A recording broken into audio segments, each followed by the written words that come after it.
So let us start with the exercise of the chapter control and coordination in plants. So the first question is given that what are plant hormones?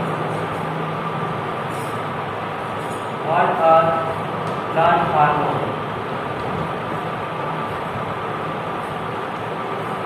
So we can define the plant hormone as the chemical messenger which synthesize at a place and released to all parts of the body to perform the control and coordination in plants. तो plant में control and coordination perform करने के लिए जो chemicals synthesise होकर के separate होता है थ्रू आउट द बॉडी, उसी को हम क्या बोलते हैं? प्लांट हार्मोन और phytohormone which regulate all the activity related to control and coordination.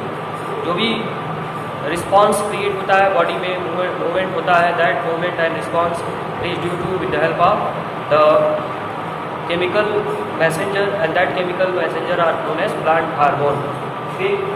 Now the next question it is given: how is the movement of leaf of sensitive plant different from the movement of shoot towards light? Okay. The second question is how is the movement of leaf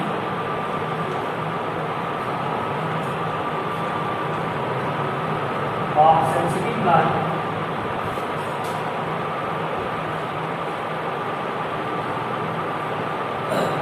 movement of leaf of sensitive plant different from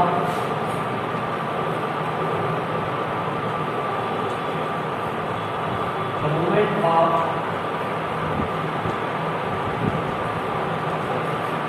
shoot towards light. Okay. Movement of leaf of sensitive plant and movement of shoot towards light both are different to each other. ये कैसे different है? तो देखिए पहला जो movement of leaf of sensitive plant, it is the nastic movement. Okay, nastic movement. The first movement given in the question is the nastic movement, while the second movement given as the movement of shoot towards light, it is the tropic movement.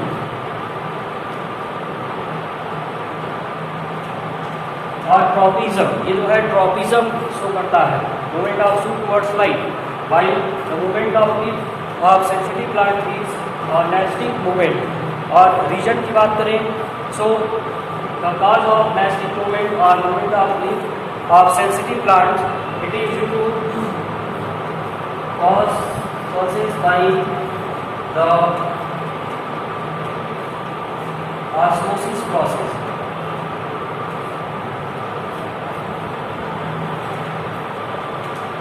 Causes by the osmosis process जो है ये sensitive leaf of sensitive plant का जो movement होता है वह osmosis से होता है. Means x osmosis and and osmosis से दोनों रेगुलेट करते हैं नेस्टिक मूवमेंट को. while the leaf movement of shoot towards light, it is due to the cell division. Due to cell division and elongation. It means this is the growth movement. This is due to the growth of plant body. ये plant body में growth होने की वजह से हो रहा है movement of shoot towards light, while the movement of leaf of sensitive plant do not involve growth. इसमें जो है growth involve नहीं होता है. तो ये डिफरेंस आप दे सकते हैं क्वेश्चन के आंसर को एक्सप्लेन करने के लिए. You can give the following statement और explanation. Now the next question number 3. These questions are given in NCERT book on page number 122. You can see the question from that page and try to give the answer with the help of these explanations. Now the third question: give an example of plant hormone that promote growth. Okay. The third question is: give the example of plant hormone that promote growth, जो कि plant में growth को promote करता होता है। So we have to give the example of growth promoter, and in previous class or at the last time we have discussed about the plant hormone in two category, that is the plant growth promoter and the second category is the growth inhibitor. Okay, so there are two category of plant hormone or phytohormone. One is the growth promoter while the other is the growth inhibitor, and in the category of growth promoter we have discussed about auxin, gibberellin and cytokinin. Okay, while in the category of growth inhibitor we have discussed about ethylene and abscisic acid. So we can give an example as इसका answer आप दे सकते हैं, that is auxin और gibberellin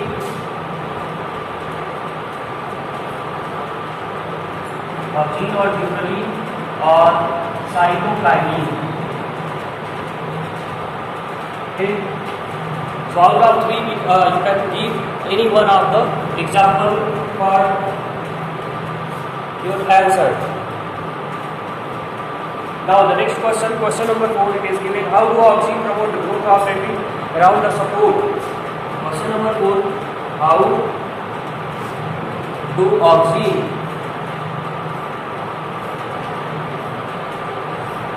promote the growth of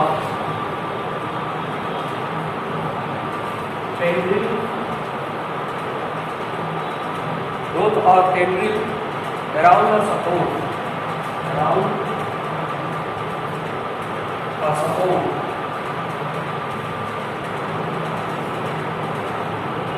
So you can easily observe number of plants like creepers and climbers have tendril which is either modified from the stem or from the leaves.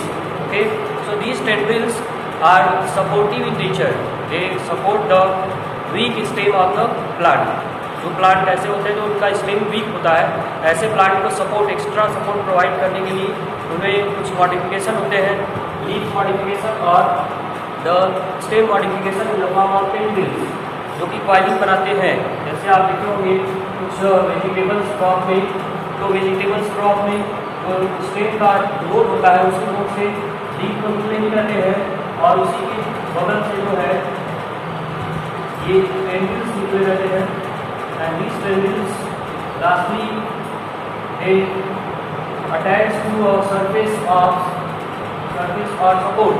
ये tendril जो होते हैं ये किसी भी support, जो भी support उनको मिलता है, कोई लकड़ी हो सकता है, कोई रस्सी हो सकता है, उसी के चारों तरफ ये कॉइलिंग बनाते हैं। तो ये कॉइलिंग जो है ऑक्सीजन कैसे हेल्पफुल होता है और making of coiling of tendril around the support, किसी भी सपोर्ट के चारों तरफ कॉइलिंग बनाने के लिए ऑक्सीजन कैसे रिस्पॉन्सिबल होता है। सो about the auxin we have discussed in the case of phototropism as the auxin synthesized at the tip of shoot or at the tip of leaf. Okay, at leaf या फिर stem के tip पर auxin synthesized होता है, and after synthesis they transfer or transported to the place where no light present. Okay, means they transfer or move to a region of shady place. Okay, plant में जहाँ पे shady area होता है, जहाँ पे छाया part होता है, जैसे मान लीजिए इधर से लाइट आ रहा है, ओके, सनलाइट है ये, तो सनलाइट जो है इस साइड से आ रहा है, पास हो रहा है, तो ऐसे केस में क्या होगा, ऑक्सीजन जो सिंथेसाइज होगा वो इस साइड डार्कर मोड साइड में ऑक्सीजन प्रेजेंट रहेगा, और डार्कर साइड में जब ऑक्सीजन प्रेजेंट रहेगा तो इस डार्कर साइड में, डार्कर साइड ये जो है लाइट साइड है और ये डार्कर साइड है। So and in the darker side, when auxin migrate, it will result in the elongation or division of cell. ये रिजल्ट क्या करेगा, ये सेल का elongation करेगा या फिर डिवीज़न करेगा। तो ऐसे केस में या तो नंबर ऑफ सेल बढ़ेंगे या फिर सेल लंबाई में बढ़ेंगे। तो ये रिजल्ट क्या करेगा कि सेल जब उस साइड में डार्कर एरिया में सेल का साइज बढ़ेगा या फिर सेल का नंबर बढ़ेगा, तो उस एरिया में जो स्टेम या टेंड्रिल होगा उसका साइज भी क्या होगा, इंक्रीज होगा। तो वो इंक्रीज होगा तो अगले वाले कोर पार्ट्स को क्या करेगा, पुश करेगा, and after push the tendril make the coiling around the support. तो ऐसे केस में टेंड्रिल जो होगा वो सपोर्ट के चारों तरफ क्या होगा, कॉइलिंग बनाना शुरू करेगा। तो इस तरह से ऑक्सीजन जो है रिस्पॉन्सिबल होता है for making tendrils coil around the support, किसी भी सपोर्ट के चारों तरफ कॉइलिंग बनाने के लिए टेंडिल इस तरह से वर्क करता है। Okay, now the next question is question number 5, design an experiment to demonstrate hydrotropism. Okay, so design is a very important question for our examination. ये हमारे एग्जामिनेशन के पॉइंट ऑफ व्यू से बहुत ही इंपॉर्टेंट क्वेश्चन क्रिएट होता है। Many time in board examination the question is asked in 3 और 2 marks. Okay, so the question is design an experiment.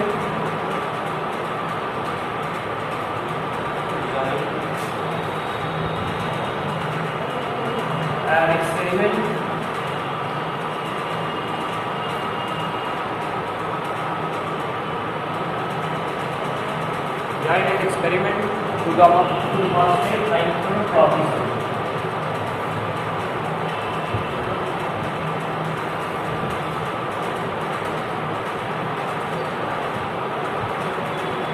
So hydrotropism is a growth movement towards the stimulus of water. तो ऐसा growth movement जो water की तरफ होता है। Okay, तो ऐसे ट्रॉपिक मूवमेंट और ग्रोथ मूवमेंट को हम क्या बोलते हैं, hydrotropism. So hydrotropism we can observe in the case of the root. Okay, root perform the hydrotropism in the plant body. So how hydrotropism occur? So to demonstrate we can create a setup to observe the hydrotropism. So first of all we have to take a container with a number of hole at the base. Okay, base पर जो है holes पहले तो ऐसे container को हम लेंगे। We have to take a container having a number of holes. These are the holes. Okay, and this container filled with the soil. This container filled with the soil. इस container को हम soil से fill कर देंगे। Then we put a seed. We put the seed.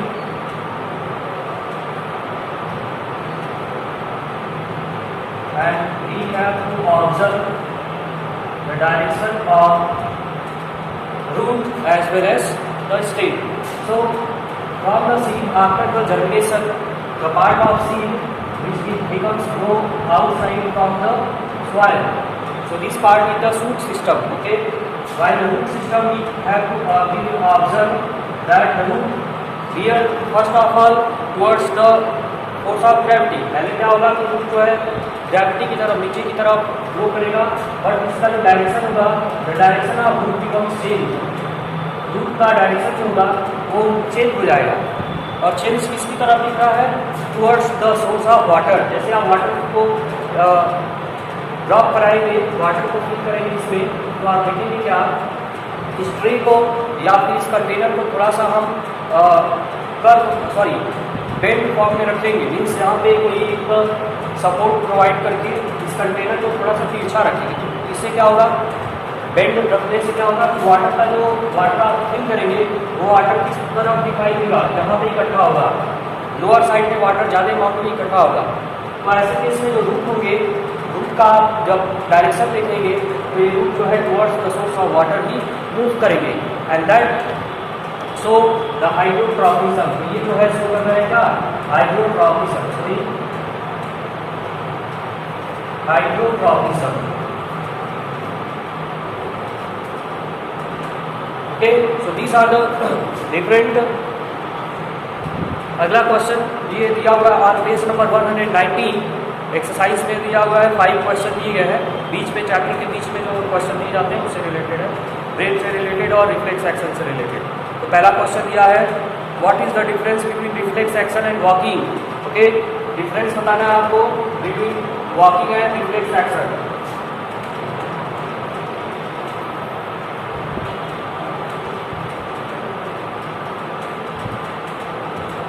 Reflex action and walking.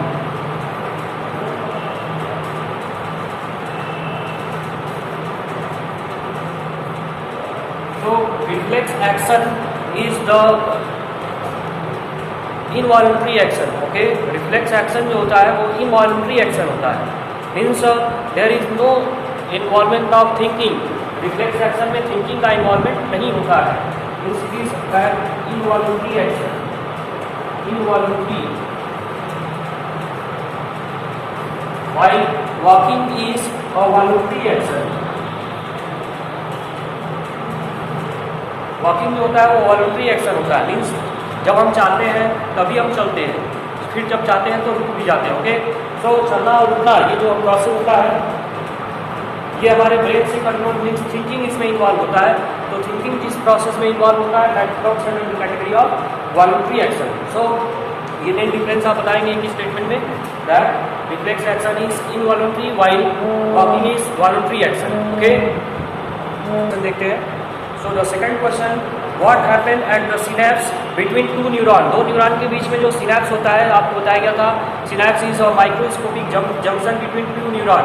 So what happened at the place of synapse? Synapse जो होता है वहाँ पे क्या परफॉर्म होता है, क्या हैपन होता है? सो सिनेप्स की जगह पे क्या परफॉर्म होता है? सो transfer of impulses between two neurons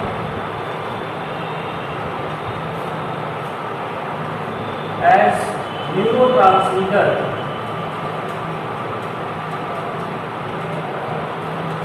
Okay, so in the form of neurotransmitter, the transfer of impulses from one neuron to another neuron take place at the place of synapse. synapse की जगह पे क्या होता है?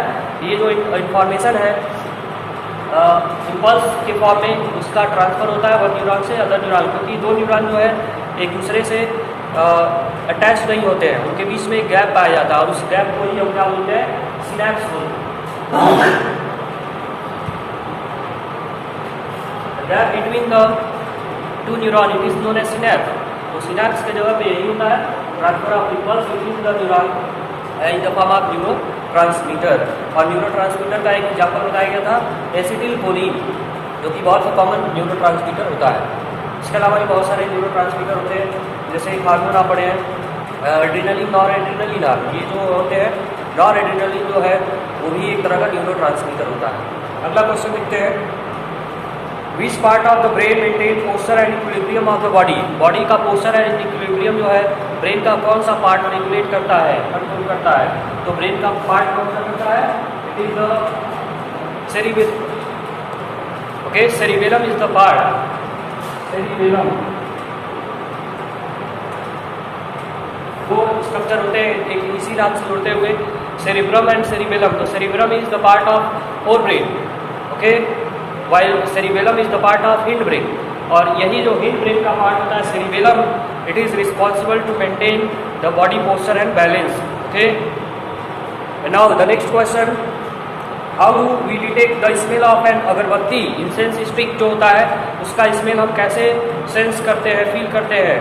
So the sense of incense stick, okay, the smell of अगरबत्ती, it is detected with help of olfactory receptor. Okay, olfactory receptor जो होता है olfactory receptor जो which is present in our nose. Internal membrane of nose consists of the olfactory receptor which is responsible to detect the smell of the अगरबत्ती और anything. कोई भी चीज़ जो है उसका स्मेल हम किससे फील करते हैं? olfactory receptor से. तो इसको आप ध्यान दीजिएगा. Next question, what is the role of brain in reflex action? Reflex action में ब्रेन का क्या रोल होता है? So you have to tell that there is no role of brain in reflex action. Reflex action में brain का कोई role नहीं होता है. Only the information of reflex action is sended to the brain. केवल reflex action का जो information होता है वो ब्रेन को सेंड किया जाता है for the making a memory in future. Okay, for the future. Future के लिए जो है उसको मेमोराइज के लिए जो है रिफ्लेक्स एक्शन को ब्रेन का जो इंफॉर्मेशन होता है वो ब्रेन को सेंड किया जाता है, बट ब्रेन जो है रिफ्लेक्स एक्शन को रेगुलेट नहीं करता है। रिफ्लेक्स एक्शन को कंट्रोल कौन करता है? केवल स्पाइनल कॉर्ड करता है। So this is all about the given question. Okay.